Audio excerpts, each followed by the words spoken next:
इधर जयपुर में सूचना एवं जनसंपर्क विभाग की central news desk war room बन गई है। 12 लोकसभा सीटों पर मतदान लगातार जारी है।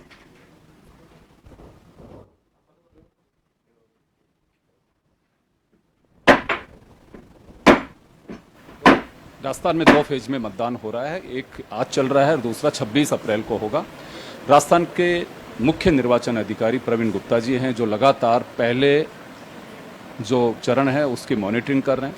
सर, किस तरह का रेस्पॉन्स है, क्या? देखिए, 11 बजे तक 22.59% मतदान हो चुका है।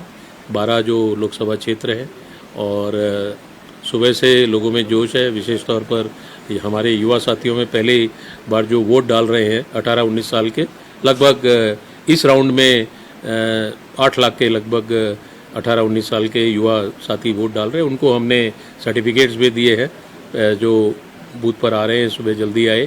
और साथ में वो एक चीज़ और देखी गई है कि लोग परिवार के साथ अपना सेल्फी खिंचवा रहे हैं। कुछ बहुत सारे मेरे पास फ़ोटो आ रहे हैं जिसमें उनके लग रहा है कि 3 पीढ़ी के लोग साथ में खड़े हैं और वोट डाल रहे हैं और उसको अपना सोशल मीडिया पे डाल रहे हैं। एक मोमेंटम बन रहा है। सुबह से जयपुर में जैसे बहुत नवाचार किए गए हैं, आपने देखा स्क्रैच कार्ड हो रहा है, सर्टिफिकेट्स मिल रहे हैं सेल्फी पे डालने पर। तो इस तरह से जो मेरे पास सूचना आ रही है, मैं भी 2-3 जगह गया तो बहुत ज़्यादा लोगों में उत्साह है। जिस तरह से फ़ोटो आ रहे हैं विभिन्न ज़िलों से, उसमें नवविवाहिता महिलाएं या पहले विदाई रुक गई और पहले वो वोट डालने गए, फिर विदाई हुई। तो इस तरह के लोगों में उत्साह है। हमारे सिविल सोसाइटी जो एसोसिएशंस हैं वो भी बढ़ चढ़कर हिस्सा ले रही, वो भी हमारे मतदाताओं को, युवा मतदाताओं को विशेष तौर पर मोटिवेट कर रही हैं कि हम लोग भी, आप लोकतंत्र को मजबूत बनाने में भागीदारी निभा रहे हैं तो हम लोग भी आपको कुछ ना कुछ प्रोत्साहन और सम्मान करेंगे। तो इस तरह से समाज के सभी वर्गों का जुड़ाव हो रहा है। सर, कुछ जगह से ईवीएम खराब होने की या हैंग होने की, इस तरह की कुछ शिकायतें आई हैं? देखिए, मॉक पोल के दौरान में ईवीएम जो परसेंटेज है उसका, बीयूज जो बैलेट यूनिट बोलते हैं और कंट्रोल यूनिट, और वीवीपैट गर्मी में थोड़ी हीट सेंसिटिव होती है तो वीवीपैट की संख्या अधिक आई है। वीवीपैट जिसमें पर्ची दिखती है, क्योंकि उसमें थर्मल पेपर होता है, तो हीट सेंसिटिव होने की वजह से कुछ तकनीकी खराबी होती है। लेकिन तुरंत हमारी सेक्टर ऑफिसर की टीम है जो रिजर्व ईवीएम रखती है, जिसको CU, control unit, ballot unit और वीवीपैट, और बहुत ज़्यादा संख्या नहीं है, करीब 200-250 की संख्या में हुआ था।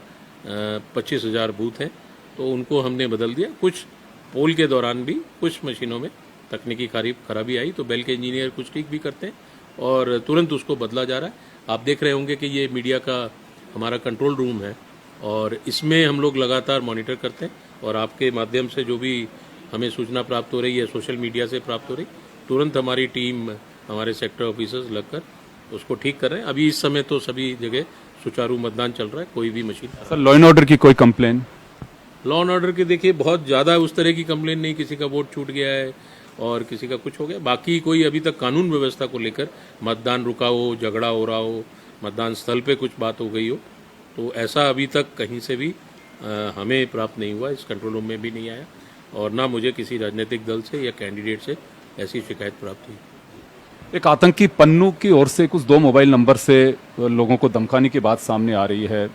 होम डिपार्टमेंट ने पीएचक्यू को लिखा भी है, उस पर सर कुछ कार्रवाई? देखिए, ये मुझे जैसा बताया गया वो नंबर ब्लॉक कर दिए गए और होम डिपार्टमेंट पुलिस ने हमारे टेक डाउन ऑफिसर हैं शरद कविराज जी, पूरे धारा 79(3)B एक्ट में उनको टेक डाउन ऑफिसर राज्य में घोषित किया हुआ है, तो वो एक्शन उन्होंने लिया है और आइडेंटिफाइड नंबर जो थे उनको मोबाइल पे वोडाफोन कंपनी के थे, कहीं अन्य जिलों के, अन्य राज्य के, तो वहाँ से उसको ब्लॉक कराया है। तो इस तरह के मैसेजेस आते हैं, पुलिस कार्रवाई करती है अपना और पूरी टीम लगी हुई है इसमें। सब 79 एडिशनल एसपीज लगे हुए हैं, हमारे पीआरओज लगे हुए हैं, जो ये टेक डाउन की कार्रवाई, अगर जो सोशल मीडिया पे कोई भी गलत आ रहा है उसको लगातार कर रहे हैं। अभी तक हम लोग 9 मामलों में टेक डाउन भी करा चुके हैं, 2 FIR, 1 गिरफ्तारी भी हुई है। तो जो भी होगा वो सब कार्रवाई होगी। जो भी इस तरह की गलती करेगा उस पर नोटिस देके उसको जो समुचित धाराओं में कार्रवाई की जाएगी। सर, एक आखिरी सवाल है, मतदान को लेकर कितने आश्वस्त हैं कि पिछली बार का रिकॉर्ड टूटेगा? देखिए, पिछली बार हमारा फेज 1 में जो जिले गए हैं, जो लोकसभा क्षेत्र गए हैं, 63.5 ही था 63.5, ओवरऑल हमारा 67 के आसपास था, लेकिन जो 13 जो अन्य लोकसभा क्षेत्र हैं वो उनमें ज़्यादा हुआ था। तो मैं उम्मीद करता हूं कि जो पिछली बार से कम हुआ था, तो हमारा पूरा प्रयास है लोगों को बाहर लाने का। जैसे वोटर पर्ची आपने देखा, उसके लिए आओ चले बूथ अभियान हुआ था, घर घर जाके वोटर पर्ची बांटी हमने और उसको एक तरह से माहौल बनाने की कोशिश की कि आपकी वोटर पर्ची आ गई है, वोटर गाइड आ गई है, आप जरूर आए। मनोहार भी किया, जैसे कुमकुम पत्रिका होती है, कई जिला निर्वाचन अधिकारियों ने अपने अपने ओर से बच्चों के मार्फत भी संकल्प दिलाया। अपने पेरेंट्स को जाके बच्चे संकल्पित कर रहे हैं, प्राइवेट स्कूल के हों चाहे सरकारी स्कूल के, कि आपका अधिकार भी है, कर्तव्य भी है, आप जरूर मतदान करें। और ये जो बात चलती है आम भाषा में, मेरे एक वोट से क्या फ़र्क पड़ता है, मैं न जाऊँ नहीं जाऊँ, तो ये कहना बहुत गलत है। बहुमूल्य है आपका एक एक वोट, आपका कर्तव्य भी है, अधिकार भी है लोकतंत्र को मजबूत बनाने में। और निश्चित तौर पर पूरा विश्व भारत को देख रहा है, सबसे बड़ी डेमोक्रेसी है, सबसे बड़ा लोकतंत्र है विश्व का।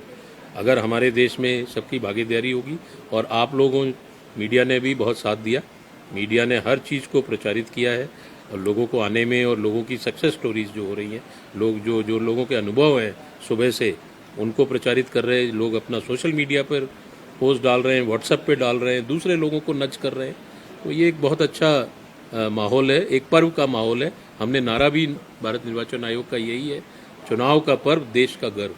तो मुझे उम्मीद है कि आधा समय निकल गया, 12:30 बजा है। आधे समय में मैं और अपने वोटर्स से, सभी वोटर्स से, प्रिय वोटर्स से अनुरोध करूंगा कि बूथ पर आएँ। हमने छाया, पानी, बैठने की सुविधा दी है। हमारे दिव्यांगजन, हमारे सीनियर सिटीजन्स, उनके आने जाने के लिए फ्री ट्रांसपोर्ट है।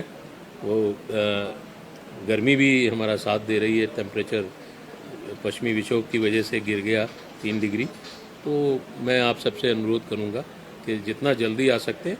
और एक बात और कहना चाहूँगा कि ये एक भ्रांति रहती है कि वोटर आईडी कार्ड नहीं है तो वोट नहीं होगा, ये बिल्कुल गलत है।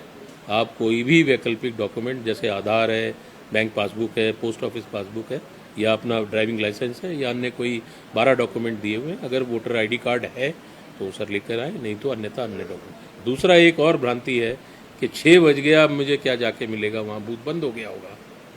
तो कोशिश यही है कि पिछली बार हमारा विधानसभा चुनाव में 10:30 बजे तक रात को वोटिंग हुई थी। जितने लोग 6 बजे आ जाएंगे, बूथ के अंदर आना होता है बस। ये चिंता मत करिए कि 6 बज गया, बंद हो गया होगा, या आप जाऊंगा भागते हुए तो क्या वोट डालने देंगे। तो जितने लोग 6 बजे बूथ में आ जाते हैं, सबको टोकन दिया जाता है, और चाहे 8 बजे चाहे 9 बजे वोटिंग होती रहेगी। ये मेरा आपके चैनल के मार्फत से मैं सभी वोटर्स को कहना चाहूँगा। बहुत बहुत शुक्रिया सर। तो चलिए, सीहोर राजस्थान प्रवीण गुप्ता जी, जिनका साफ कहना है कि कोशिश की जा रही है कि पहले से बेहतर हो मत प्रतिशत, यानी कि लोग निकल कर के आए और अपने मताधिकार का प्रयोग करें। चलते चलते हम भी यही कहेंगे कि लोकतंत्र के इस महापर्व में अपने वोट की आहुति आप जरूर दें। कैमरा पर्सन गिरिराज के साथ योगेंद्र शर्मा, जन टीवी न्यूज, जयपुर।